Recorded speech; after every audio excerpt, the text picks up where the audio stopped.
Why is there such a disconnect between the people and those who are supposed to represent them?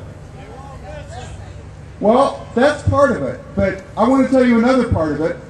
It's about Arkansas's political culture. Let me begin by telling you a story. It's a story about one of my colleagues in the State House of Representatives, but it's also about me. A couple of my fellow state representatives were sharing a meal, and one said something about me, and it got back to me. He said, "That Greenburg guy, I do not understand him. He goes to the floor of the House and he speaks against the bills of other members." Now that's the punchline. Think about the implications of that. Think of the kind of paralysis and stagnation you get in government with that kind of attitude. Think of the lack of progress we have in Arkansas because the political establishment thinks that it's bad manners to discuss our differences in public.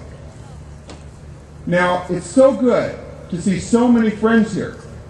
I want to talk a little bit about the manifestation that the reason that we are called un-American, the reason we're insulted for coming to these tea parties is because the establishment thinks it's very bad manners for us to express our differences in public.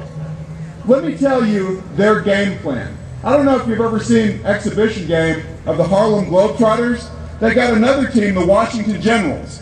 And the agenda is very simple. The Harlem Globetrotters are always supposed to win, and the Washington Generals are always supposed to lose. That's the establishment's game plan. You know, we're always supposed to shut up and be quiet and lose. Well, I have a better idea. I think it's time for us to be the Harlem Globetrotters.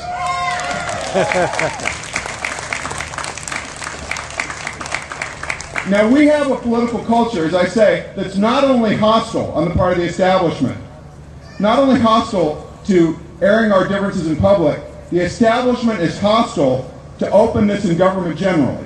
Now, when I tried to pass a bill that said every criminal record of every government official ought to be open to the public, the way it is in many other states, it was killed on the floor of the House of Representatives thanks to the lobbying of our state's Attorney General.